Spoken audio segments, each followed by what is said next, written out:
So hello everyone. So guys, आज हम लोग बात करेंगे इंश्योरेंस के बारे में। बहुत इंपॉर्टेंट है। जैसा हमने टाइप्स ऑफ बैंक को तोड़ फोड़ के याद किया था ना, सेम उसी तरीके से हम इंश्योरेंस को भी पढ़ेंगे। ओके, तो इंश्योरेंस में सबसे फर्स्ट क्वेश्चन था हमारा प्रिंसिपल ऑफ इंश्योरेंस। बहुत इंपॉर्टेंट है और बहुत सारे बच्चों को बहुत डाउट था कि सर ये लर्न नहीं हो पा रहा। कोई बात नहीं गाइस, आपको मैं आज के आज ही याद करवा दूंगा, डोंट वरी। ओके, तो चलिए सबसे फर्स्ट अगर हम लोग को प्रिंसिपल ऑफ इंश्योरेंस लर्न करना है तो उससे पहले इंश्योरेंस के बारे में पता तो होना चाहिए कि इंश्योरेंस है क्या। ओके, तो चलिए देखिए, इंश्योरेंस क्या बच्चा लोग, इंश्योरेंस मीनिंग की बात करते हैं। सबसे पहला, insurance is a means of protection from financial loss. बहुत इंपॉर्टेंट है। इंश्योरेंस का मतलब क्या करता है, ये हमको प्रोटेक्ट करता है। किससे बचाता है? फाइनेंशियल लॉस से बचाता है। सबको याद हो जाएगा, पहला पॉइंट याद हो जाएगा क्या? ओके, इंश्योरेंस क्या है? ये प्रोटेक्शन फ्रॉम फाइनेंशियल लॉस, मतलब कि जो फाइनेंशियल लॉस हमको होने वाला है उससे हम लोग को ये क्या करता है? प्रोटेक्ट करता है। ओके, क्या है ये? It is a form of risk management. ये क्या है? एक फॉर्म है। ओके, फॉर्म है किसका? रिस्क मैनेजमेंट का एक रूप है। Primarily use to hedge against the risk of contingent और अनसर्टन लॉस। ओके, ये क्या है? एक मैनेजमेंट का फॉर्म है, रिस्क मैनेजमेंट का फॉर्म है। ये क्या करता है? हम लोग को बचाता है। हिट का मतलब बचाता है। किससे? रिस्क ऑफ कंटीजेंट और अनसर्टन लॉस से। कंटीजेंट मतलब कि जो फ्यूचर में हो भी सकता है, नहीं भी हो सकता। भैया अब बताइए, मेरी ये कोई प्रॉपर्टी है और प्रॉपर्टी के अंदर गुड्स रखा हुआ है, तो फ्यूचर में कुछ भी हो सकता है उसके साथ। समझ में आया? अगर सपोज भूकंप आ गया, बाढ़ आ गया या फिर कुछ भी हो गया, तो क्या होता है? गुड्स मेरा लॉस हो जाएगा ना। उससे बचने के लिए मुझे क्या करना पड़ेगा भैया? इंश्योरेंस कराना पड़ेगा। बात समझ में आ गया? ओके, तो उससे बचाता है ये, अगर हमने इंश्योरेंस करवाया है तो। अभी क्या है? इंश्योरेंस क्या है? बहुत इंपॉर्टेंट है। कॉन्ट्रैक्ट है। किसके बीच में होता है? इंश्योरर और इंश्योर्ड के बीच में। ओके, अब इंश्योरर का मतलब होता है कंपनी। ये जो पहला इंश्योरर लिखा हुआ है इसका मतलब कंपनी, और ये इंश्योर मतलब जो इंसान अपना इंश्योरेंस करवा रहा है।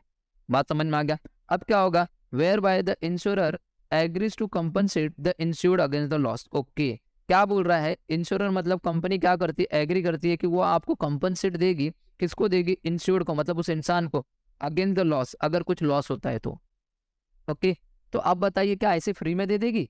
नहीं रे बाबा, फ्री में नहीं देगी। इसके लिए क्या होता पता? उस इंसान को ना कुछ प्रीमियम भरना पड़ता है। किसको? कंपनी को देना पड़ता है। समझ में आया? वो यहाँ पे लिखा दिख रहा है। द इंश्योर्ड मतलब वो बंदा हैज टू पे, उसको पे करना पड़ेगा क्या? Certain fix sum of money. Okay, certain sum fix of money मतलब कि एक फिक्स सम ऑफ मनी उसको रेगुलर बेसिस पे, ओके, टाइमली बेसिस पे करना पड़ेगा। किसको देना पड़ेगा? इंश्योरर को। बात समझ में आ गया क्या? ओके, आप इंश्योरेंस करवाते हो, देखा रहेगा आपके मम्मी पापा ने इंश्योरेंस करवाया रहेगा आपका। ओके, तो क्या करते हैं? आपको प्रीमियम भरना पड़ता रहता है मंथली मंथली बेसिस पे या फिर क्वार्टरली बेसिस पे। हम क्या करते हो? प्रीमियम भरते हो। समझ में आया? और आपको उसके बाद आप पॉलिसी लेते हो। बात समझ में आ गया? तो इंश्योरेंस समझ में आया क्या है? सबसे सिंपल, ये क्या करता है? आपको बचाता है किससे? फाइनेंशियल लॉस से। ये क्या है? फॉर्म ऑफ रिस्क मैनेजमेंट है, जो बचाता है हमको against the risk of contingent और अनसर्टन लॉस से। इंश्योरेंस क्या है? कॉन्ट्रैक्ट है। किसके बीच में होता है? इंश्योरर एंड इंश्योर्ड के बीच में। इंपॉर्टेंट है। इंश्योरर क्या करता है? एग्री करता है कि हम आपको कंपनसेट देंगे। किसको देंगे? इंश्योर्ड को देंगे। किसके अगेंस्ट? लॉस के अगेंस्ट। इसीलिए इंश्योर्ड को भी क्या करना पड़ता है? पे करना पड़ता है। क्या? Certain fix sum of money पे करना पड़ेगा टाइमली बेसिस पे। किसको देगा? वो कंपनी को देगा। बात समझ में आ गया? खत्म खत्म खत्म। अब बात करेंगे अपना इंपॉर्टेंट टॉपिक भाई, प्रिंसिपल ऑफ इंश्योरेंस। देखिए, पूरा तोड़ फोड़ दिया ना भाई, पूरा तोड़ फोड़ दिया। दिख रहा है? एकदम पूरा तोड़ फोड़ के लेके आया। अब भी 2 मिनट के अंदर ये पूरा याद करवा दूंगा, 2 मिनट के अंदर। देखिए, सबसे फर्स्ट प्रिंसिपल ऑफ इंश्योरेंस में है, इंश्योरेंस में है अटमोस्ट गुड फेथ। कह रहे बच्चा लोग अटमोस्ट गुड फेथ। अभी अटमोस्ट गुड फेथ का मतलब क्या होता है भैया? देखिए, अटमोस्ट का मतलब ज्यादा से ज्यादा गुड फेथ होना चाहिए, मतलब कि ज्यादा से ज्यादा एक दूसरे के ऊपर विश्वास होना चाहिए। अब किसके ऊपर एक दूसरे के ऊपर विश्वास की बात कर रहे हैं? इंश्योरर को इंश्योर्ड के ऊपर और इंश्योर्ड को इंश्योरर के ऊपर। मतलब समझा? कंपनी को उस बंदे के ऊपर विश्वास होना चाहिए और उस बंदे को कंपनी के ऊपर ज्यादा से ज्यादा विश्वास होना चाहिए। तो देखिए, सबसे फर्स्ट, ये जैसा मैं बोलूंगा ना वैसा पढ़ने का है। और टेक्स्ट बुक लेके बैठो, देखो टेक्स्ट बुक का ही है, कुछ भी टेक्स्ट बुक के बाहर का नहीं है भाई। समझ में आया? सारा का सारा कहाँ का है? टेक्स्ट बुक का है। टेक्स्ट बुक लेके बैठो, चलो चलो फटाफट। पढ़ना ऐसे, याद ऐसे करना, लिखना टेक्स्ट बुक के जैसा है बस। बात समझ में आया? ये याद करने का तरीका बता रहा हूँ कैसे कैसा करना। मैंने तोड़ फोड़ दिया है ना भाई, ताकि जल्दी याद हो जाए। समझ में आया? चलिए देखिए, द ऐसे पढ़ना है। पहला पॉइंट यहाँ से स्टार्ट हो रहा है, ध्यान से देखना। पहला point, the insurer and insured मतलब कंपनी और वो बंदा must have utmost good faith towards each other. Okay, पहला पॉइंट याद हो जाएगा। कंपनी और वो बंदे को क्या होना चाहिए? एक दूसरे के प्रति क्या होना चाहिए? ज्यादा से ज्यादा अटमोस्ट गुड फेथ होना चाहिए टुवर्ड्स ईच अदर। पहला पॉइंट खत्म। दूसरा point, the insurer and insured must disclose. Okay, company को भी और उस इंसान को भी डिस्क्लोज करना चाहिए। क्या करना? All material fact. कौन कौन से? भाई तुम पूरा क्लियर बताओ कंप्लीट बताओ और करेक्टली बताओ। समझ में आया? Insurer and insured must disclose, सारे के सारे मटेरियल कैसे हो बताओ, एक दूसरे को क्लियरली होने चाहिए, कंप्लीट होने चाहिए और करेक्ट होने चाहिए। बात समझ में आ गया? 2 पॉइंट खत्म। पहला पॉइंट समझा क्या? The insured and insured must have utmost good faith towards each other, एक दूसरे के ऊपर ज़्यादा से ज़्यादा विश्वास करना है और उसके बाद क्या करना है, उन लोग को डिस्क्लोज करना है, सारे ओके मटेरियल फैक्ट क्लियर होने चाहिए, कंप्लीट होने चाहिए, करेक्ट होने चाहिए। ये बात सबको समझ में आया? 2 पॉइंट खत्म। अब द इंश्योर्ड मतलब वो बंदा, मस्ट प्रोवाइड कंप्लीट, वो इंसान क्या करेगा, कंप्लीट बताओ, क्लियर बताओ, करेक्ट बताओ, सारी चीजें एकदम कंप्लीट होनी चाहिए, क्लियर होनी चाहिए, करेक्ट होनी चाहिए। किसको बताना है? कंपनी को, इंश्योरर को बताओ। अगर सबको आपको बीमारी है, तो बता दो कि मुझे बीमारी है, ताकि इंश्योरेंस कंपनी आपका इंश्योरेंस नहीं निकालेगी। बात समझ में आ गया? आपने बताया नहीं, आपने छुपाया और आपने इंश्योरेंस निकलवा लिया, बाद में पता है इंश्योरेंस कंपनी को पता चल गया तो आपको क्या करेगी? क्लेम देगी ही नहीं। बात समझ में आ गया? इसीलिए क्या बोल रहे हैं, उस इंसान को क्या करना है? Must provide complete clear and correct information दो। किसको? कंपनी को। सेम अगर हम कंपनी को सही सही बता रहे तो कंपनी भी हमें बतानी चाहिए कि नहीं बतानी चाहिए? हाँ भैया, कंपनी भी हमको सब सही सही बताना चाहिए। क्या बताएगी कंपनी? अपने रूल्स एंड अपने टर्म्स एंड कंडीशन के जो भी टर्म्स कंडीशन रहेगा कंपनी का, वो सारा का सारा हमको बताइए अपनी पॉलिसी के बारे में।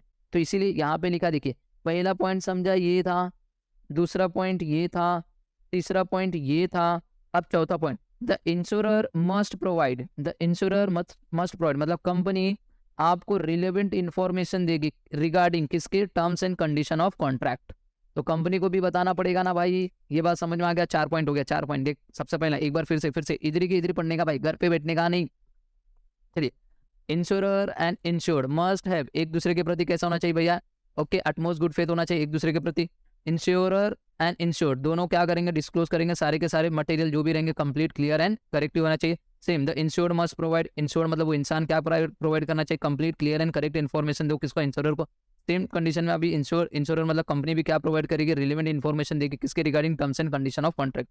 अब ध्यान देना, अगर आप गलती से फेल हो जाते हो, मतलब वो इंसान गलती से फेल हो जाता, मतलब कि वो झूठ बोल रहा है आपसे, ओके उसको बीमारी थी बट बताया नहीं, अगर आप गलती से फेल हो जा रहे हो क्या प्रोवाइड करने में? Complete clear and correct information may lead non settlement of claim, आपका क्या हो जाएगा? क्लेम नॉन सेटलमेंट कर दिया जाएगा, मतलब आपको कुछ नहीं दिया जाएगा, मतलब आप फेल हो गए बताने में, मतलब आपने झूठ बोला। ओके, इंसान ने झूठ बोला कंपनी से, तो कंपनी कुछ भी पैसा नहीं देगी, भगा देगी आपको। चल चल चल निकल, भाग भाग। ये समझ में आया क्या? 5 पॉइंट हो गए क्या? फटाफट एक बार देख लेते फटाफट। ओके, सबसे पहला, एक दूसरे को क्या करना है? दोनों को क्या करना है? एक दूसरे को क्या बताना? अटमोस्ट गुड फेथ रहना है एक दूसरे के साथ, सारे के सारे डिस्क्लोज करो clear complete and correct information. Same बंदा क्या करेगा? वो इंसान भी कंप्लीट क्लियर करेक्ट इन्फॉर्मेशन देगा। किसको? कंपनी को। सेम सिचुएशन में कंपनी क्या करेगी? रिलेवेंट इन्फॉर्मेशन बताएगी टर्म्स एंड कंडीशन कॉन्ट्रैक्ट के बारे में। अगर वो बंदा फेल हो जाता है क्या? Complete clear and correct information देने में, तो क्या कर दिया जाएगा? नॉन सेटलमेंट क्लेम कर दिया जाएगा। बात समझ में आ गया? एग्जाम्पल देखते हैं फटाफट। एग्जाम्पल आपके टेक्स्ट बुक का ही लिया हुआ है, कहीं से बाहर से नहीं लिया, ताकि आप लोगों को समझ में आ जाए। देखिए क्या बोला है, mister Ram has not provided information regarding his heart surgery. Mister Ram ji थे जो, उन्होंने, उनको हार्ट सर्जरी की बीमारी थी बट उन्होंने बताया नहीं। किसको नहीं बताया? Eight the time of taking policy, insurance company को नहीं बताया, मतलब वो फेल हो गए, इधर आ गए ये सिचुएशन पे। बात समझ में आ गया? Okay, after his death insurance company comes to know about this fact. Okay, उनकी डेथ के बाद इंश्योरेंस कंपनी को पता चलता है कि उनकी जो डेथ हुई है वो बीमारी की वजह से हुई है। As the mister Ram has not provided correct complete information at the time of taking policy, मतलब कि देखिए मिस्टर राम ने उस टाइम पे उनको कुछ भी कंप्लीट करेक्ट इन्फॉर्मेशन नहीं बताया था। किसको? इंश्योरर को, मतलब इंश्योरेंस कंपनी को। तो कंपनी क्या कर रही है अभी? Insurance company can refuse to give compensation to his family member. अब वो तो चले गए, उनको तो पैसा नहीं मिलने वाला, मिलने वाला किसको है? मेंबर को, बट मेंबर को भी पैसा नहीं मिलेगा। समझ में आया क्या? क्यों नहीं मिलेगा? क्योंकि उनको हार्ट सर्जरी था, उनको हार्ट की प्रॉब्लम थी बट उन्होंने बताया नहीं। बात समझ में आ गया? सबसे पहला पॉइंट खत्म हो गया। अब बात करते हैं नेक्स्ट, इंश्योरेबल इंटरेस्ट, बहुत इंपॉर्टेंट है दूसरा वाला। ये इंश्योरेबल इंटरेस्ट मतलब क्या? इंटरेस्ट है भाई, अपन बोलते हैं ना भाई मेरा इंटरेस्ट है उसके अंदर, ये समझ में आया? तो इंश्योरेबल इंटरेस्ट का मतलब वही, किसी ना किसी चीज में आपका इंटरेस्ट है बहुत। जैसे अगर मैं बात करूं, अगर एक बिजनेसमैन है, बिजनेसमैन का बताइए इंटरेस्ट किसके अंदर रहेगा? उसकी प्रॉपर्टी के अंदर। प्रॉपर्टी मतलब कि उसके जो गोडाउन है, गोडाउन के अंदर जो गुड्स है उसको बहुत ज़्यादा से ज़्यादा प्यार करता रहेगा। समझ में? तो अब जब उसको उस गोडाउन के अंदर रखे हुए माल से बहुत ज़्यादा प्यार है तो उसका इंश्योरेंस करवा देता है कि इन फ्यूचर इसको कुछ ना हो जाए। बात समझ में आ गया? ऐसे ही अगर हम लोग बात करें हस्बैंड का, तो हस्बैंड का सबसे ज़्यादा इंटरेस्ट किस में होता है? बोलिए, अपनी वाइफ में होता है। तो इसलिए वो हस्बैंड क्या करता है? अपनी वाइफ का क्या करता है? ओके, कहीं ना कहीं उसका भी इंश्योरेंस निकलवा लेता है। बात समझ में आ गया? तो गाइस कहीं ना कहीं इंश्योरेबल इंटरेस्ट का मतलब समझा क्या क्या है? कि जिसके प्रति जिसमें हम लोग को ज़्यादा से ज़्यादा हमारा क्या रहता है, इंटरेस्ट रहता है, तो हम लोग क्या करते हैं, उनका इंश्योरेंस निकालते हैं ताकि इन फ्यूचर ये लॉस ना हो। अगर वो होता है तो उससे हम लोग बच सकते हैं। समझ में आ गया? अब देखिए सबसे पहला पॉइंट, जैसा बोल रहा हूँ वैसे ही पढ़ने का भाई। इंश्योरेबल इंटरेस्ट मीन्स क्या है, some financial interest in the subject matter. मतलब समझ में आया? इंश्योरेबल इंटरेस्ट का मतलब है कि कुछ ना कुछ फाइनेंशियल, सम फाइनेंशियल इंटरेस्ट है आपको उस सब्जेक्ट मैटर से। अभी सब्जेक्ट मैटर कुछ भी हो सकता है। अगर मैं बिजनेसमैन का केस लूँ तो उसके लिए गोडाउन उसके लिए सब्जेक्ट मैटर है। अब उसके अंदर कुछ जो गुड्स रखे हैं उसमें उसका इंटरेस्ट है, इसीलिए उसका क्या कर रहा है, सम फाइनेंशियल इंटरेस्ट है उसका, इसलिए वहाँ पे क्या करेगा, वो उसका इंश्योरेंस निकालेगा। सेम यहाँ पे भी वही लिखा है। पहला पॉइंट खत्म, ऐसे चलेगा। Insurable interest means some financial interest is in the subject matter of insurance. Okay, यहाँ तक एक पहला पॉइंट चलेगा। अब दूसरा पॉइंट चलेगा, द इंश्योर्ड मतलब वो बंदा मस्ट हैव इंश्योरेबल इंटरेस्ट। उस बंदे का इंटरेस्ट किस में है, दिख रहा, उस सब्जेक्ट मैटर में ऑफ इंश्योरेंस, उसका इंश्योरेंस कराएगा वो। बात समझ में आया? दूसरा पॉइंट ऐसे चलेगा। पहला पॉइंट ये गया ऐसे ऐसे, दूसरा पॉइंट चलेगा ये देखिए, the insured must have insurable interest होगा in the subject matter of insurance. तीसरा point, insurable interest is applicable to all insurance contract. Okay, insurable interest सभी कॉन्ट्रैक्ट में अप्लीकेबल है, चाहे वो लाइफ इंश्योरेंस हो, चाहे वो मरीन इंश्योरेंस हो, चाहे वो फायर इंश्योरेंस है। बात समझ में आ गया? सारे के सारे इंश्योरेंस में अप्लीकेबल है इंश्योरेबल इंटरेस्ट। समझ में आया? दूसरा पॉइंट खत्म, ऐसे याद करना है। तो देखिए अगर मैं बात करूँ, a person has insurable interest in his own life and property. Okay, पहला एग्जाम्पल आप लिख सकते हो। दूसरा, a businessman has insurable interest in goods he deals and in the property of business. Right, businessman का सबसे ज़्यादा इंटरेस्ट किस में रहेगा, जिस गुड्स में वो डील करता है उससे बहुत ज़्यादा प्यार करता है, इसलिए उसका इंश्योरेंस करवा देता है, या फिर उसकी प्रॉपर्टी। ओके, ये बात सबको समझ में आ गया? In a life insurance, the insurable interest refers to the life insured. Insurable interest must exist at the time of taking a life insurance policy. Okay, ध्यान देना, बहुत इंपॉर्टेंट है। और in a fire and marine insurance, the insurable interest must be present at the time of taking a policy and at the time of occurrence of loss. बहुत important है ये दो, next वाले, ये दो बहुत इंपॉर्टेंट है। अगर आप किसी का लाइफ इंश्योरेंस निकलवाते हो, जैसे कि मैं मेरी वाइफ का इंश्योरेंस निकलवा रहा हूँ, तो जिस टाइम पे मैं इंश्योरेबल निकलवा रहा हूँ, इंश्योरेंस निकलवा रहा हूँ, उस टाइम पे वो प्रेजेंट होनी चाहिए। बात समझ में आ गया? यहाँ पे वही लिखा है, in a life insurance the insurable interest refer to the life insured. Insurable interest okay must exist at the time of taking of life insurance policy. समझ में आया? ओके, जिसका मैं इंश्योरेंस करवा रहा हूँ लाइफ में, मतलब मैं अपनी वाइफ का इंश्योरेंस करवा रहा था, तो मेरी वाइफ यहाँ पे जिस टाइम मैं पॉलिसी ले रहा हूँ उस टाइम पे वो रहनी चाहिए, कि उनको प्रूफ चाहिए कि हाँ बंदा जिंदा है। बात समझ में आ गया? ओके, ये बात सबको समझा? अब पता चला वाइफ है ही नहीं और मैं निकालवा रहा हूँ वाइफ का इंश्योरेंस। बात समझ में आ गया? तो ऐसा चलेगा नहीं। बात समझ में आ गया? अब बात कर रहा है फायर एंड मरीन में ना, बहुत इंपॉर्टेंट है। फायर एंड मरीन में क्या बोल रहा है, देखिए, insurable interest must be present at the time of taking policy. Okay, यहाँ पे भी जब आप सपोज मेरी गुड्स है, ध्यान से सुना, एग्जाम्पल बहुत इंपॉर्टेंट है, एग्जाम्पल के थ्रू ये भी समझ में आ जाएगा। अभी मेरा गोडाउन है, गोडाउन में गुड्स रखा हुआ है, राइट। अब गुड्स रखा हुआ है ना, जिस टाइम पे मैं पॉलिसी ले रहा हूँ ना गोडाउन का, उस टाइम पे वो गुड्स दिखने चाहिए, उनके बंदे आएंगे देखेंगे हाँ भाई गुड्स है, समझ आओ, उस टाइम पे प्रेजेंट होने चाहिए। अब पता चला मैं गोडाउन का इंश्योरेंस करवा रहा हूँ, गोडाउन में गुड्स है ही नहीं, तो बताइए इंश्योरेंस कंपनी मेरा इंश्योरेंस निकलवाएगी क्या? नहीं निकलाएगी। बात समझ में आ गया? अब ध्यान से सुनना, बोल रहा है, पहला पॉइंट तो बोल दिया, insurable interest must be present at the time of taking policy. आगे बोल रहा है एंड, बहुत इंपॉर्टेंट है एंड वर्ड, एंड और भी eight the time of occurrence of loss. Okay, वो गुड्स जो है ना भाई, जब लॉस होगा ना तो भी वहां दिखना चाहिए वो गुड्स। समझ में आया क्या? ओके सर नहीं समझा, एक बार फिर से बता देंगे ना तो बहुत समझ में आ जाएगा। ध्यान से सुनो अभी मैं क्या बता रहा हूँ, ध्यान से सुनो। सबसे फर्स्ट पॉइंट क्या बोला कि जब फायर और मरीन में क्या होता है, जब आप जिस चीज का इंश्योरेंस करवाते हो तो वो इंश्योरेंस जो भी जिसका भी करवा रहे हो, गुड्स का करवा रहे हो, तो गुड्स वहां पे दिखना चाहिए। और जब लॉस होता है ना तो वो गुड्स वहां पे जला हुआ दिखना चाहिए। अब पता चला हमने क्या किया, हम दिमाग लगाते भैया, चलिए हमने इंश्योरेंस निकलवा दिया और क्या कर दिया, गुड्स को निकाल लिया, गुड्स को छुपा दिया है और फिर से आग लगा दिया और बोला कि भैया हमारे इसमें गोडाउन में आग लगा, पूरा गुड्स जल के राख हो गया। अब बताइए ऐसे मेरे टाइम पे बताइए कंपनी को समझेगा कि नहीं समझेगा? समझेगा भाई, तुम चोरी किया है। तो इंश्योरेंस कंपनी आपको कुछ भी क्लेम नहीं देने वाली। तो वो यही बोल रहा है कि जब आप फायर एंड मरीन इंश्योरेंस करवाते हो तो उस टाइम पे क्या, जब गुड्स आपने जब पॉलिसी लिया उस टाइम पे भी वो गुड्स दिखना चाहिए, और जब वो लॉस भी हुआ है ओके, तो वो आके चेक करेंगे हाँ गुड्स जला है क्या, सच में गुड्स जला है तो दिखेगा ना भाई, कहीं ना कहीं जला हुआ दिखेगा ना भाई, समझ में आया? ऐसा दिखना चाहिए तो जाके आप उसका फायर एंड मरीन का आपको क्लेम मिलेगा, अदरवाइज नहीं मिलेगा। बात समझ में आ गया? सेकेंड पॉइंट खत्म। चलिए third point, principle of indemnity. ये प्रिंसिपल ऑफ इंडिमिनिटी का मतलब क्या होता है, ध्यान से सुनना। जैसा हम लोग का ना आग लगने से पहला जैसा पोजीशन में था ना, हम लोग जिस फिनेंशियल पोजीशन पे थे ना, वैसे फिनेंशियल पोजीशन पे कंपनी हमको लाके दे देती है। समझ में आया? सपोज मेरे गुड्स लगने से पहले मेरा सपोज 10 लाख का मेरा प्रॉपर्टी था, 10 लाख का मेरा प्रॉपर्टी चल गया, तो क्या होगा, इंश्योरेंस कंपनी मुझे 10 लाख की प्रॉपर्टी दे के मेरे को जैसा पहले था वैसा लाके दे देती है। समझ में आ गया? इसको बोलते हैं प्रिंसिपल ऑफ इंडिमिनिटी। तो देखिए, इंडिमिनिटी मीन्स आपको कंपनी क्या करेगी, इंश्योरेंस कंपनी गारंटी देगी और आपको भरोसा दिलाएगी, एश्योरेंस दिलाएगी to put the insured in the same financial position. वो हमको भरोसा दिला रही है कि भैया आपको ना हम आपको सेम फिनेंशियल पोजीशन में लाके रख देंगे, in which he was immediately prior to the happening of the uncertain event. मतलब कि वो जो घटना घटी है, मतलब कि जो लॉस हुआ है, उससे पहले जैसे आप थे ना उस फिनेंशियल पोजीशन में, वैसे सेम फिनेंशियल पोजीशन में हम आपको लाके दे देंगे, या हम आपको गारंटी देते, या हम आपको भरोसा दिलाते। ये पहला पॉइंट है। समझ में आया? अब indemnity is applicable to fire, marine and general insurance. बहुत इंपॉर्टेंट है। अब ये जो इंडिमिनिटी का प्रिंसिपल है ना बच्चा लोग, ये अप्लीकेबल सिर्फ फायर में है, मरीन में है और जनरल में। तो बच्चों के माइंड में आ रहा सर लाइफ में नहीं है क्या, लाइफ इंश्योरेंस में ये अप्लीकेबल नहीं होता है क्या? नहीं बच्चा। अब मुझे बताइए, एक अगर आप प्रिंसिपल ऑफ इंडिमिनिटी, अगर आपने किसी का इंश्योरेंस कराया, अगर वो टपक गया इंसान लाइफ में, बताइए उसके जैसा इंसान पैदा कर दोगे आप? नहीं कर पाओगे। बात समझ में आया?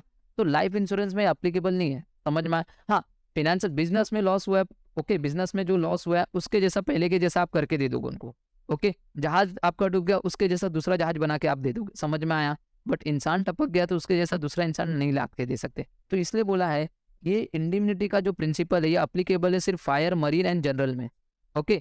It is not applicable to, कहाँ पे अप्लीकेबल नहीं है? Life insurance. मैंने बताया ना लाइफ इंश्योरेंस में अप्लीकेबल नहीं है। क्यों? as a loss of life can never be measured in a monetary terms, okay. हम किसी को भी, अगर सपोज किसी की डेथ हो गई है तो उसको हम लोग मॉनिटरी टर्म्स में मेजर नहीं कर सकते, पैसों में हम लोग उसको तोल नहीं सकते। बात समझ में आ गया? तो क्या होता है इस केस में, in case of death of insured, अभी उसको डेथ हो गई है तो हम लोग क्या करेंगे, the actual sum assured is paid to the nominee of the insured. इस टाइम पे हम लोग क्या करेंगे, कुछ भी एक्चुअल सम एश्योर्ड जो हो बनता है वो हम लोग क्या करेंगे, उस नॉमिनी, मतलब कि उसके जाने के बाद जो भी नॉमिनी रहेगा उसको वो पैसा दे देते हैं। तो प्रिंसिपल ऑफ इंडिमिनिटी समझ में आया क्या भाई?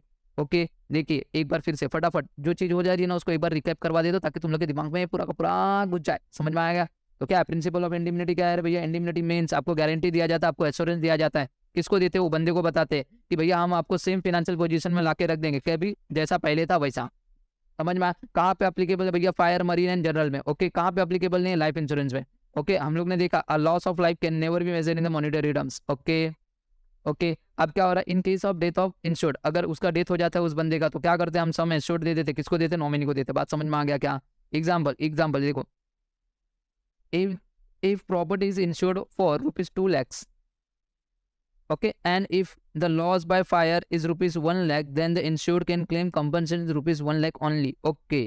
ध्यान से सुनना क्या बोल रहा है। अगर आपकी प्रॉपर्टी जो इंश्योर्ड की वो कितने की थी? 2 लाख की थी। अगर उसका लॉस बाय फायर कितने का हुआ है? सिर्फ 1 लाख रुपए का हुआ है, तो आपको कंपनसेशन भी कितने का मिलेगा? सिर्फ 1 लाख रुपए का, पूरे 2 लाख का नहीं मिलेगा। बात समझ में आ गया क्या?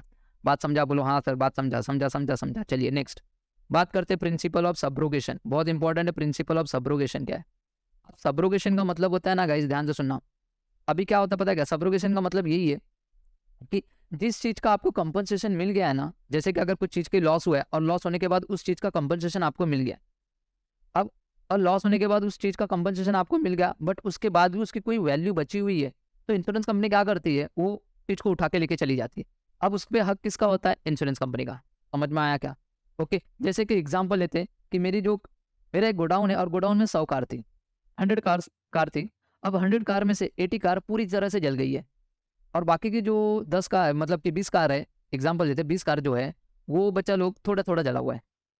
इंश्योरेंस कंपनी ने मुझे पूरे 100 कार का इंश्योरेंस क्लेम दे दिया।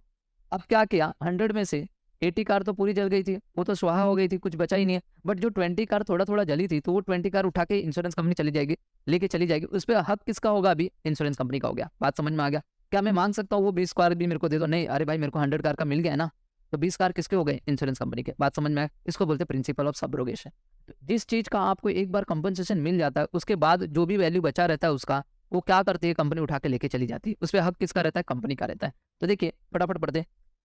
This principle is applicable to all of indemnity. ये कभी किसको अप्लीकेबल है? जितनी भी इंडिमिनिटी के प्रिंसिपल है, प्रिंसिपल ऑफ इंडिमिनिटी वहां पे अप्लीकेबल होता है। और इंडिमिनिटी का हमने देख लिया क्या है, फायर, मरीन और जनरल में ही होता है। ओके, इंसान में तो होगा नहीं भाई, ये बात सबको समझ में आ गया। ओके, तो चलिए, as per this principle after the insured is compensated, दिखा इस प्रिंसिपल के अनुसार देखा जाए तो आपको इंश्योर्ड को जो कंपनसेट दे दिया गया, उस बंदे को कंपनसेट मिल गया। किसका मिला? जो लॉस हुआ था डैमेज ऑफ प्रॉपर्टी का, किसका हुआ था? उस इंसान का। Then the right of ownership of such property passes on the insurer. उसके बाद अगर कुछ भी बचता है तो सारा का सारा प्रॉपर्टी जो भी रहेगा वो किसको दे दिया जाएगा? इंश्योरर को दे दिया जाएगा। इंश्योरर मतलब उस कंपनी को। बात समझ में आ गया सबको? ये बात सबको समझा? बोलो हाँ सर समझा। Okay, this principle is applicable only when, और ये प्रिंसिपल तभी अप्लीकेबल रहेगा the damage property has any value, जो डैमेज प्रॉपर्टी उसका कुछ ना कुछ वैल्यू रहेगा after the event causing the damage. समझ में आया? सब्रोगेशन का प्रिंसिपल आप तभी अप्लाई कर सकते हो जब गुड्स जलने के बाद कुछ ना कुछ बचा रहेगा, वहां पे ही ये प्रिंसिपल ऑफ सब्रोगेशन आएगा, अदरवाइज आएगा ही नहीं। बात समझ में आ गया? 3 पॉइंट था ये प्रिंसिपल। देखिए, this principle is applicable to all in of indemnity, जितने भी इंडिमिनिटी और प्रिंसिपल जहाँ जहाँ पे लगते हैं वहाँ पे लगेगा। As per this principle after the insured को कंपनसेट दे दिया गया है। किसका दे दिया गया है? जो लॉस हुआ है डैमेज ऑफ प्रॉपर्टी का उस इंसान का। Then the right of ownership of such property आप किसको दे दिया जाएगा? कंपनी को दे दिया जाएगा। बात समझ में आया सबको? Okay okay, this principle is applicable, ये प्रिंसिपल तभी अप्लीकेबल होगा जब कुछ ना कुछ आपकी जो प्रॉपर्टी है डैमेज होने के बाद बचा रहेगा, तभी ये प्रिंसिपल अप्लीकेबल होगा। एग्जाम्पल देखते, बहुत अच्छा एग्जाम्पल दिया आपके टेक्स्ट बुक में। बोला है mister A owns a two wheeler. Okay, mister A है, उसके बाद टू व्हीलर था। The vehicle was stolen and subsequently mister A file a complaint in a local police station. Okay, अभी क्या होगा? उसकी व्हीकल क्या हो गई? चोरी हो गई, और उन्होंने मिस्टर ए ने जाके अपने लोकल पुलिस स्टेशन में जाके कंप्लेंट किया। Upon receiving report from police, उन्होंने एक रिपोर्ट लिया पुलिस से, and the insurance company compensated fully mister A for the loss of the vehicle. उन्होंने इंश्योरेंस करवाया था। ओके, अब वो रिपोर्ट लेके कहाँ पे गए? इंश्योरेंस कंपनी के पास। इंश्योरेंस कंपनी ने उनको पूरा का पूरा पैसा दे दिया बाइक का। समझ में आया? पूरा का पूरा पैसा उनको मिल गया, जितने की बाइक थी उनको। ओके, जितने का इंश्योरेंस करा था पूरा का पूरा पैसा मिल गया। Later on the stolen vehicle was recovered by the police. बाद में कुछ दिनों के बाद वो पुलिस को क्या होता है? वो बाइक मिल जाता है। In this situation, the owner of the vehicle does not have any claim over the vehicle as he has already subrogated.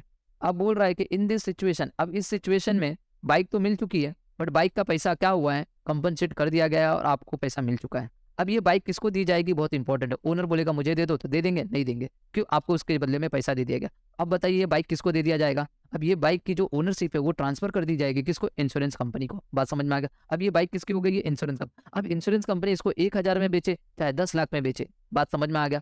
अब ये किसका हो गया? इंश्योरेंस कंपनी का। तो इसलिए बोला है that is transferred the ownership of rights of the vehicle to the insurer. दिखा, कंपनी को चला गया। The insurer gets every right, insurer के पास पूरा राइट है, चाहे वो उसको बेच दे टू सेल, और या फिर इसको भंगार के भाव में बेच दे। बात समझ में आया? सिंपल था क्या भाई सब्रोगेशन? अब बात करते हैं नेक्स्ट, प्रिंसिपल ऑफ कॉन्ट्रीब्यूशन। चलिए, प्रिंसिपल ऑफ कॉन्ट्रीब्यूशन, ये कॉन्ट्रीब्यूशन मतलब कि भैया कॉन्ट्रीब्यूशन, चलिए अपन बोलते हैं ना, मैच विच खेलते थे, भैया ये कॉन्ट्रीब्यूशन करना, थोड़ा थोड़ा पैसा दो ना। ऐसी अगर ध्यान से सुनना, जब आपका इंश्योरेंस, मतलब आप जब इंश्योरेंस पॉलिसी आपकी बहुत बड़ी है, मतलब कि आप करोड़ों रुपए का इंश्योरेंस करवा रहे हो, तो अब करोड़ों अरबों रुपए का इंश्योरेंस करवा रहे हो, बट अब जिस इंश्योरेंस कंपनी से करवा रहे हो उसके पास उतना है नहीं, तो क्या करते हैं उस टाइम पे? आपको मोर देन वन कंपनी से आपको इंश्योरेंस करवाना पड़ता है, फिर आप 2 या 3 इंश्योरेंस कंपनी से इंश्योरेंस करवाते हो। ओके, अब क्या होता है यहाँ पे भी ध्यान से सुनना, जब 1 या 2 कंपनी से आप 2-3 कंपनी से इंश्योरेंस करवाते हो, तो क्या होगा? आधा आधा आधा इंश्योरेंस करवाते हो, ताकि आपका पूरा वैल्यू क्या हो जाए? कवर हो जाए प्रॉपर्टी का। बात समझ में आ गया? तो यहाँ पे हम लोग बोलते हैं प्रिंसिपल ऑफ कॉन्ट्रीब्यूशन। तो जैसे जैसे लॉस होगा ना, तो वैसे वैसे ये इंश्योरेंस कंपनी भी क्या करेंगे? एक रेशियो डिसाइड करेंगे, उस रेशियो में आपको क्या करेंगे? पैसे देंगे। बात समझ में आ गया? हम पहले पढ़ लेते हैं, उसके बाद हम लोग एग्जाम्पल देखेंगे, फिर आपको और अच्छे से समझ में आएगा। बट कॉन्ट्रीब्यूशन का समझा क्या क्या है? ओके, देखिए क्या बोल रहा है, this principle is applicable to all contract of indemnity. ये इससे पहले वाला भी क्या था? इंडिमिनिटी के कॉन्ट्रैक्ट पे अप्लीकेबल हो रहा था, ये भी इंडिमिनिटी, मतलब कि ऊपर वाला भी किस में आ रहा था? लाइफ में तो आएगा ही नहीं, इंडिमिनिटी का कॉन्ट्रैक्ट में लाइफ होता ही नहीं है। बात समझ में आ गया? क्या होगा बोलिए? फायर, मरीन और जनरल इंश्योरेंस में अप्लीकेबल है। तो सेम ये वाला भी जो है प्रिंसिपल ऑफ कॉन्ट्रीब्यूशन, ये भी कहाँ पे अप्लीकेबल है? मरीन, फायर एंड जनरल में। Okay, where the insured has taken more than one policy, जहाँ पे इंश्योर्ड क्या किया है, एक से ज्यादा पॉलिसी लिया है फॉर द सेम रिस्क और द सेम सब्जेक्ट मैटर। समझ में आया? अपना गोडाउन एक ही है भैया, रिस्क ओके, गोडाउन एक ही है, एक ही रिस्क के लिए, मतलब कि हमने क्या किया, गोडाउन में चोरी होने के लिए, ओके, सेम रिस्क चोरी होने के लिए हमने क्या किया, हमने इंश्योरेंस कंपनी से इंश्योरेंस कराया, एक से नहीं इंश्योरेंस कराया, कम से कम 2-3 इंश्योरेंस कंपनी से हमने इंश्योरेंस कराया। क्यों? जो गुड्स हमारा उस गोडाउन में पड़ा हुआ है वो करोड़ों रुपए का है। तो हम एक इंश्योरेंस कंपनी के पास गए तो उन्होंने बोला कि हम करोड़ रुपए की तो पॉलिसी नहीं ले पाएंगे आपसे। तो हमने क्या किया भैया, एक से 60 लाख रुपए का लिया और एक से कितने का लिया, 40 लाख रुपए का लिया। तो दोनों से मिला के कितने हो गए, 1 करोड़ की पॉलिसी ले लिया ना भैया। तो क्या किया, अब रेशियो क्या हो गया बोलिए, एक से हमने कितने का लिया है, 60 का, एक से हमने लिया 40 का, मतलब एक रेशियो बोलेंगे तो हम लोग 3:2 का रेशियो है ना दोनों के बीच में। अब जो भी लॉस होगा, इन केस फ्यूचर में मेरा लॉस हो रहा है, सपोज 10 लाख रुपए का, कितने का लॉस हो रहा है, 10 लाख रुपए का। अब क्या होगा, 10 लाख में से 6 लाख रुपया मेरे पहली कंपनी दे देगी और बाकी का 4 लाख रुपया कौन देगा, दूसरी कंपनी देगी। बात समझ में आ गया क्या? ओके, तो देखिए यहाँ पे वही बोला है, पहला पॉइंट सबको समझा, this principle is applicable to all contract of indemnity, जहाँ पे इंश्योर क्या करता है, मोर देन वन पॉलिसी लेता है सेम रिस्क के लिए या फिर सब्जेक्ट मैटर के लिए। Under this principle the insured can claim the compensation only extent of actual loss. इस प्रिंसिपल के अनुसार इंश्योर्ड कितना क्लेम कर सकता है, जितना आपका लॉस हुआ है उतना ही। बात समझ में आ गया? या तो किसी एक इंश्योरेंस कंपनी से पूरा पैसा ले लो या फिर ऑल इंश्योरेंस से ले लो। समझ में आया? 10 लाख का लॉस हुआ था तो 6 और 4 लाख का मैं 1 से 6 लाख का इंश्योरेंस करवा देके क्लेम ले सकता हूँ और 1 से 4 लाख का, या फिर किसी एक कंपनी से मैं 10 लाख रुपए का ले लेता हूँ, बाद में वो कंपनी वो दूसरे वाले से ले लेगी। बात समझ में आ गया?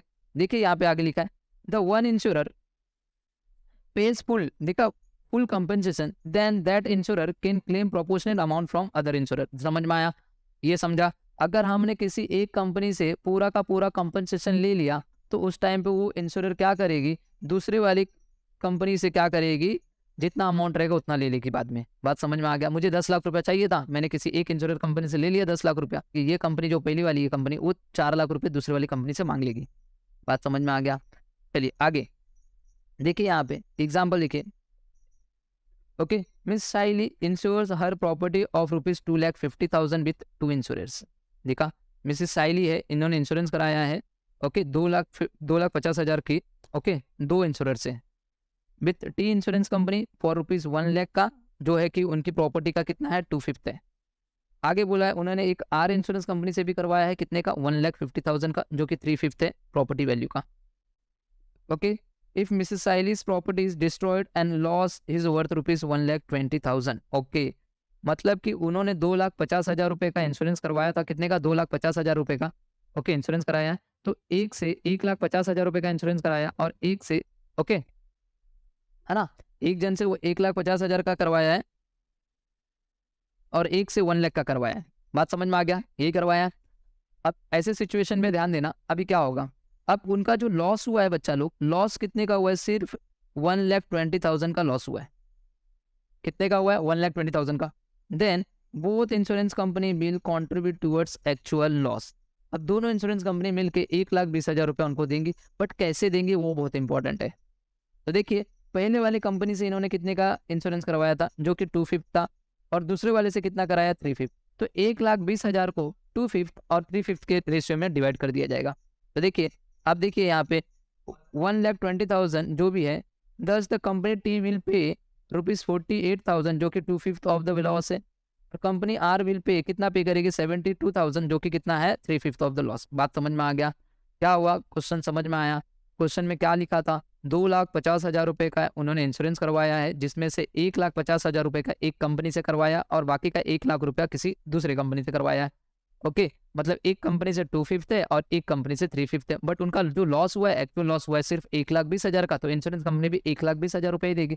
अब 1,20,000 में से क्या हो रहा है, 2/5 पहली वाली कंपनी दे देगी, बाकी का 3/5 कितना देगा, दूसरी वाली कंपनी देगी। क्या ये भी समझ में आया सब्रोगेशन का, कोई कॉन्ट्रीब्यूशन वाला? फिर से एक बार देख लेते, कॉन्ट्रीब्यूशन में क्या है, देखिए, दिस प्रिंसिपल इज अप्लीकेबल कहाँ पे भैया, कॉन्ट्रैक्ट ऑफ इंडिमनिटी, जहाँ पे इंश्योर्ड क्या करता है, एक से ज्यादा कंपनी से इंश्योरेंस कराता है सेम रिस्क के लिए एंड सेम सब्जेक्ट मैटर के लिए। अंडर दिस प्रिंसिपल इंश्योर्ड क्या करता है, क्लेम करता है compensate only the extent of actual loss. वो उतना ही क्लेम कर सकता है जितने का उसका लॉस हुआ है। या तो एक ही जन से पूरा पैसा ले लो या फिर सबसे रेशियो में बांट लीजिए जितना आपने किया है। अगर आपने किसी एक से पूरा का पूरा पैसा ले लिया है इंश्योरेंस कंपनी से, फिर वो इंश्योरेंस कंपनी क्या करेगी, जितना बचा हुआ पैसा रहेगा वो दूसरे कंपनी से मांग लेगी। बात समझ में आ गया? खत्म। बात करते हैं मिटिगेशन, प्रिंसिपल ऑफ मिटिगेशन। देखिए प्रिंसिपल ऑफ मिटिगेशन बहुत इंपॉर्टेंट। मिटिगेशन का मतलब होता है ज़्यादा से ज़्यादा लॉस को बचाओ। जैसे कि एग्जाम्पल लेते भैया, देखो हमने इंश्योरेंस करवा दिया है, हमने क्या किया भैया, इंश्योरेंस करवा दिया है। अब इंश्योरेंस करवा दिया, आग लग गई है, लगने दे और नाच रहे हैं क्यों, हमने इंश्योरेंस करवाया है। बट बच्चा ऐसा नहीं करना है।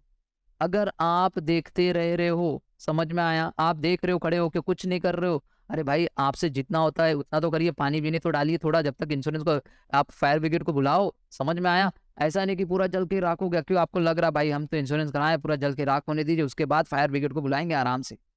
ऐसा करोगे ना भैया, अगर उनको पता चलेगा ना, एक पैसा नहीं देंगे। बात समझ में आ गया? तो आपको क्या बोला है, ज्यादा से ज्यादा आपको ट्राई करना है अपने लॉस को बचाने के लिए, मिनिमाइज करने के लिए। ओके, तो ये बात समझ में आ गया, ये होता है मिटिगेशन। तो देखिए क्या बोल रहा है, पहला point, insured must always try to minimise the loss of property. Insured मतलब उस बंदे को क्या करना है, हमेशा ट्राई करना चाहिए ज्यादा से ज्यादा लॉस को क्या कर सके, बचा सके, in case of uncertain event, जब ऐसी घटना कोई होती है। इंश्योर्ड मस्ट टेक, इंश्योर्ड मतलब उस इंसान को क्या क्या करना है, all possible measures and necessary step उठाने चाहिए टू, ताकि वो कंट्रोल कर सके उसको और रिड्यूस कर सके अपने लॉसेस को, बचा सके। समझ में? ऐसे खड़े होके बस देखो रे भाई जलने दे भैया, इंश्योरेंस करवाया, ऐसा नहीं चलेगा। समझ में आया क्या? आपको सारा जितना जितना आपसे हो सकता है possible, okay, all possible measures, necessary steps उठाओ, फटाफट कंट्रोल करो, रिड्यूस करो लॉस को, बचाओ। ओके, ये क्या है, इट इज द रिस्पॉन्सिबिलिटी है आपकी, किसकी, आपकी जिम्मेदारी है, किसकी, उस इंसान की, ताकि वो क्या करे, प्रोटेक्ट करे अपने प्रॉपर्टी को और अवॉइड करे लॉस को, जलने मत दो। समझ में आया? तो देखिए यहाँ पे एग्जाम्पल, ये याद हो जाएगा क्या, फटाफट दिख रहा है, ऐसे पढ़ना है आपको भाई, पढ़ना याद ऐसे ही करना भाई, हो जाएगा 5-10 मिनट, देखिए एक दो बार देखोगे ना याद हो जाएगा, मैं तो बोल रहा हूँ देखते देखते याद हो जाएगा। चलिए नेक्स्ट एग्जाम्पल देखिए, example house of mister Jain. Okay, mister Jain का एक हाउस था जो क्या हो गया, इलेक्ट्रिक शॉर्ट सर्किट से क्या हो गया, फायर हो गया। In this case mister Jain can not remain passive and must try his best to save his house from the fire. उनको ना ऐसा नहीं करना चाहिए, पैसिव नहीं होना चाहिए भैया, जलने दे जलने दे, ऐसा नहीं होना चाहिए। बात समझ में आ गया? उनको एक्टिव रहना चाहिए भैया, आग लगी ना फटाफट ये पानी डालो फटाफट। समझ में आया? ओके, क्या बोला यहाँ पे, must try his best to save his house from fire, आपको बचाना है भैया। ओके, मिस्टर जैन मस्ट भी एक्टिव होना है, पैसिव नहीं रहना, वहां पे एक्टिव रहना। And can not watch his house burn, ऐसे देखते नहीं रहना, जलने दे भैया जलने दे, ऐसा नहीं चलेगा। बात समझना? Just because house is insured, ताकि आपने उसका इंश्योरेंस करवाया इसलिए ऐसा देखना नहीं है, खाली जलने दो। बात समझ में आया मैंने क्या बोला, आपको इंश्योरेंस करवाना है, ये बात सबको समझ। अभी नेक्स्ट ना बच्चा लोग हम लोग देखेंगे कौन सा सबसे इंपॉर्टेंट है, प्रिंसिपल ऑफ कॉजा प्रॉक्सिमा। कॉजा का मतलब कारण, प्रॉक्सिमा का मतलब नियरेस्ट। ओके, अब यहाँ पे क्या होता है पता है क्या, एक एग्जाम्पल के थ्रू इसको पहले समझ ले, तो उसके बाद इसको पढ़ते हैं, सबसे सिंपल तरीके से इसको पढ़ेंगे, ध्यान से सुनना। अभी क्या हो गया पता, आपने ना बच्चा लोग इंश्योरेंस करवाया, आपका घर है, देखिए यहाँ पे आपका घर है, आपने घर का इंश्योरेंस करवाया है। ओके, घर के अंदर मतलब कि गुड्स रखा हुआ है, सब गुड्स पड़ा हुआ है, आपने गुड्स का ना चोरी का इंश्योरेंस करवाया, मतलब कि ये थेफ्ट नहीं होने चाहिए, इसके लिए आपने इंश्योरेंस निकलवा लिया। अब क्या होता है, चोर आता है, ये सारी चीज़ों को चोरी करता है, इतनी चीज़ों को चोरी करके लेके भाग जाता है और इस घर को आग लगा देता है। तो बताइए, आग, इतनी चीज़ तो चोरी हो चुकी है, बट इतनी चीज़ बची थी ना, ये चीज़ आग से जलने के कारण ये भी खत्म हो गया। बात समझ में आ गया? ये चीज़ आग से जलने के कारण ये भी खराब हो गया। अब ध्यान देना, ये पूरा जो चीज़ था घर के अंदर, सपोज ये 10 लाख का है, कितने का, 10 लाख का, बट चोरी जो हुआ है माल वो सिर्फ 5 लाख का हुआ है, सपोज 6 लाख का हुआ है, बाकी जो जला है वो 4 लाख का जल चुका है। अब यहाँ पे ध्यान देना, यहाँ पे दो कॉज हुए हैं, कारण दो है, एक जो है चोरी हुआ है, थेफ्ट हुआ है, और एक क्या है गाइस, फायर से जल चुका है। दिख रहा है, दो कॉज है, दो कारण है गुड्स को जलने का, लॉस होने के दो कारण है, एक थेफ्ट और एक फायर। अब इंश्योरेंस कंपनी के पास आप गए और बोले कि भैया हमारा 10 लाख का नुकसान हो गया है और हमको 10 लाख रुपए का क्लेम दे दीजिए। तो इंश्योरेंस कंपनी बोलेगी कोई बात नहीं, क्या हुआ आपके घर को, भैया आप बता रहे हो कि भैया हमारे घर में ना चोर आए, चोरी किए और घर को आग लगा दिए। तो इंश्योरेंस कंपनी बोलेगी कोई बात नहीं भैया, ऐसी बात है तो हम देखते कुछ। तो अब इंश्योरेंस कंपनी ने क्या किया भैया पता है आपको, आए घर पे देखे, बोले कितने का आपका चोरी हो गया भैया, दिखाओ माल कितना जला है। तो इंश्योरेंस कंपनी ने देखा भैया आपका जला 4 लाख का है और आपका चोरी हुआ है 6 लाख का। अब इंश्योरेंस कंपनी क्या करेगी, इन दोनों में नियरेस्ट देखेगी कौन सा है, आपने किसका इंश्योरेंस कराया, आपने सिर्फ थेफ्ट का इंश्योरेंस कराया था ना, आपने थेफ्ट का पैसा आपको 6 लाख रुपए का मिल जाएगा, बाकी का 4 लाख रुपए आपको कंपनी नहीं देगी। समझ में आया? आपने इंश्योरेंस किसका कराया है, सिर्फ थेफ्ट का। बात समझ में आ गया? इसको बोलते हैं प्रिंसिपल ऑफ कॉजा प्रॉक्सिमा। समझ में आया? यहाँ पे लॉस होने के 2 कारण हैं, एक चोरी भी हुआ है और एक फायर भी हुआ है। बात समझ में आया? बट आपने जिसका कराया है इंश्योरेंस उसी का मिलेगा, बाकी वाले का नहीं मिलेगा। समझ में आया? और 1-2 एग्जांपल ले लेते हैं हम लोग। ओके, अगर मैं एग्जांपल लूँ, एक बहुत आपसे पहले वाले सिलेबस में था, उसमें कैसा रहता पता है क्या? एक जहाज है पानी वाले जहाज पे मैंगो है। ओके, अब क्या हो गया पता है? आपने मैंगो का क्या कराया था? इंश्योरेंस कराया था कार्गो का, जो मैंगो जहाज के ऊपर पड़ा हुआ है, कि ये पानी में अगर डूबता है, अगर ये पानी में डूबेगा तो इसका इंश्योरेंस कंपनी से आपको इंश्योरेंस मिलेगा। बात समझ में आ गया? बट क्या हुआ पता है क्या? आपका जो जहाज था वो पानी में डूबा नहीं। ओके, पानी में डूबा नहीं, आपका जहाज जा रहा है, बट वो क्या हुआ पता है क्या? एक पहाड़ था, मतलब कि बर्फ वाला, उससे वो टकरा जाता है। टकराने की वजह से क्या होता है? आम को क्या होता है? धक्का लगता है, जिसकी वजह से आम जो है जिस प्लेस पे पहुंचना था उस प्लेस पे थोड़ा लेट पहुंचता है। बट जब लेट पहुंचने की वजह से वो पूरा का पूरा आम सड़ के पूरा खराब हो जाता है। अब मुझे एक बात बताइए, क्या यहाँ पे आपका आम खराब हुआ है? हाँ सर, आपको तो लॉस हुआ है। मुझे बताइए, क्या आपका आम डूबा है? सर नहीं डूबा है। तो बताइए, इंश्योरेंस कंपनी आपको 1 रुपया भी देगी? नहीं देगी। बात समझ में आपका नुकसान हुआ है, बट इंश्योरेंस कंपनी आपको 1 रुपया भी नहीं देगी। बात समझ में आ गया क्या ये भाई? ये बात सबको समझा? क्यों? आपका माल डूबा नहीं है बच्चा, आपका माल खराब हुआ है। खराब होने का रीजन क्या था? आपका पहाड़ से टकरा है, जिसकी वजह से माल लेट पहुंचा और क्या हो गया? आम सड़ गए। बात समझ में आ गया? तो गाइज ऐसे सिचुएशन में यहाँ पे 2 कॉज थे, आपका आम भी खराब हुआ है, बट आपका आम डूबने की वजह से खराब नहीं हुआ है, आपका आम लेट पहुंचने की वजह से खराब हुआ है। बात समझ में आया? तो गाइज ये चीजें आपको समझ में आना चाहिए। तो यहाँ पे यही बोला है, कॉजा प्रॉक्सिमा मैंने आपको समझा दिया। तो क्या बोल रहा है यहाँ पे? देखिए, causa proxima means when a loss is caused by more than one causes, जहाँ पे लॉस आपका हो रहा है बट एक से ज्यादा कारणों से हो रहा है, then proximate causes of loss should be taken into the consideration to decide the liability of the insurer. बात समझ में आ गया? तो हम लोग वहां पे देखेंगे कौन सा प्रॉक्सिमेट कॉजेज है, सबसे नियरेस्ट वाला, जिससे आपको क्या किया जाए? कंसिडरेशन दे दिया जाए। आगे क्या बोल रहा है देखिए, property insured against the some causes and not against all causes. जो भी प्रॉपर्टी इंश्योर्ड की, उसका हम लोग क्या करेंगे? जिसका आपने इंश्योरेंस कराया उसी का देंगे, पूरा का तो नहीं देंगे भैया। दिख रहा है सच कैसे? The approximate causes of loss to be found. Okay, देखिए एग्जाम्पल सेम, मैंने जो ये एग्जाम्पल लिया वही एग्जाम्पल आपके टेक्स्ट बुक में भी है। देखिए, for example, a house was insured against the risk of theft. आपने क्या किया? इंश्योर्ड कराया था अपने हाउस को, किससे? रिस्क ऑफ थेफ्ट से। There was theft in the house and before leaving the house was set on fire by thieves. देखा, चोरों ने क्या किया? घर से निकलने से पहले ही घर को जला दिया, चोरी तो कर लिए थे माल। Okay, now there are 2 causes of losses, theft and fire. 2 causes हुए हैं यहाँ पे, चोरी भी हुई है और फायर भी हुआ है। And the nearest causes of loss was fire. हम लोगों ने सबसे नियरेस्ट कॉज कौन सा पाया? फायर का पाया। As the house was insured against theft and not by fire. उन्होंने जो हाउस था उनका इंश्योरेंस उन्होंने किससे का कराया था? सिर्फ थेफ्ट का, ना कि फायर का। The insured will not get any compensation from the insurance company for the loss by fire. उस इंसान को कोई भी कंपनसेशन नहीं मिलेगा इंश्योरेंस कंपनी के द्वारा लॉस बाय फायर का, but he will get the compensation for the property loss by theft. But उनको इंश्योरेंस के जो कंपनसेशन मिल जाएगा किसका?